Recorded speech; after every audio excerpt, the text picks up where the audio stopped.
Numeri orí 10.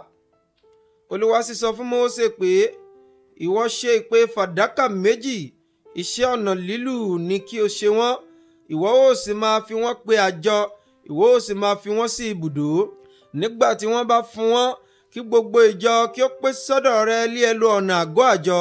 Bí ó bá ṣe pé ìpè kan ni wọ́n fún, nígbà náà ni kí àwọn ìjòyè olórí ẹgbẹẹgbẹ̀rún ènìyàn Ísírẹ́lì kí ó péjọ sọ́dọ̀ rẹ.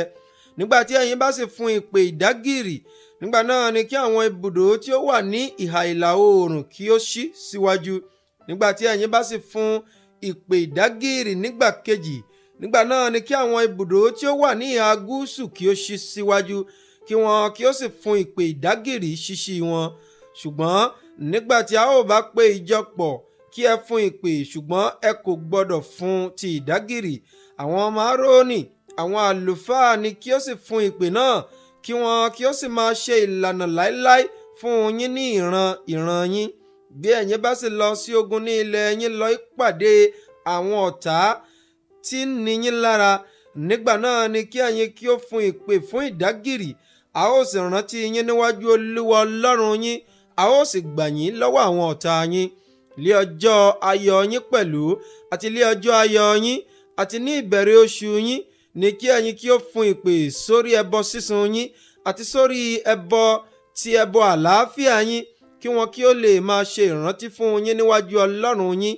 Èmi ni Olúwa Ọlọ́run yín. Ó sì ṣe lé 20 ọjọ́ oṣù kejì, ní ọdún kejì, ni àwọsánmọ̀ ká sókè kúrò lórí àgọ́ ẹ̀rí. Àwọn ọmọ Ísírẹ́lì sì dìde ìrìn wọn láti ijù Sinai. Àwọsánmọ̀ náà sì dúró ní ijù Páránì. Wọ́n sì bẹ̀rẹ̀ sí ṣí gẹ́gẹ́ bí àṣẹ Olúwa nípa ọwọ́ Mósè. Ọ̀págun ibùdó àwọn ọmọ Júdà sì kọ́ sí gẹ́gẹ́ bí ogun wọn. Olórí ogun rẹ̀ sì ni Náṣónì ọmọ Aminadabu. Olórí ogun ẹ̀yà àwọn ọmọ Isakari sì ni Netaneli ọmọ Suari. Olórí ogun ẹ̀yà àwọn ọmọ Sebuluni ni Eliabu ọmọ Eloni. A sì tú àgọ́ náà palẹ̀. Àwọn ọmọ Gerṣoni àti àwọn ọmọ Merari tí ń ru àgọ́ sì ṣí. Ọ̀págun ibùdó Rúbẹ́nì sì ṣí gẹ́gẹ́ bí ogun wọn. Elisuri ọmọ Ṣediri sì lé olórí ogun rẹ̀. Àti olórí ogun ẹ̀yà àwọn ọmọ Simeoni ni Ṣalumieli ọmọ Ṣuriṣadai.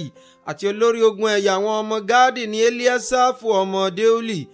Àwọn ọmọ Kóhátì tí ń ru ohun mímọ́ sì ṣí. Àwọn tí ìṣáájú a sì máa gbé àgọ́ róde àti dè wọn.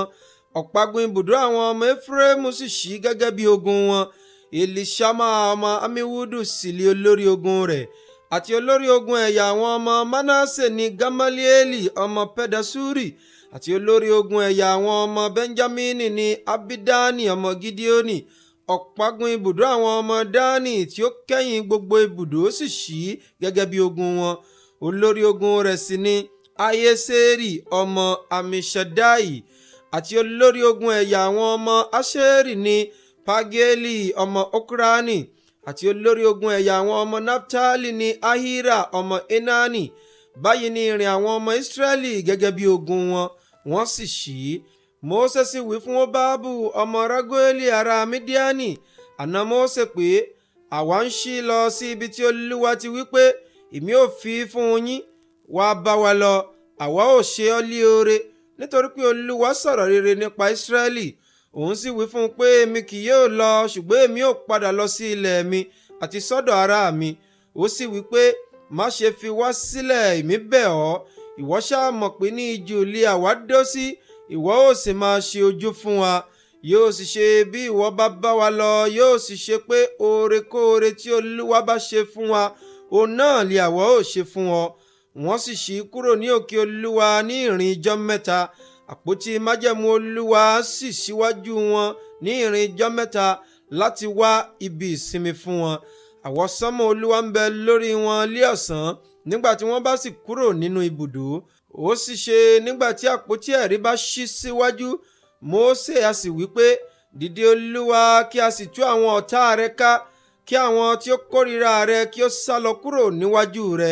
Nígbà tí ó bá sì sinmi, òun a wí pé, padà Olúwa sọ́dọ̀ ẹgbẹẹgbàrún àwọn ènìyàn Ísírẹ́lì.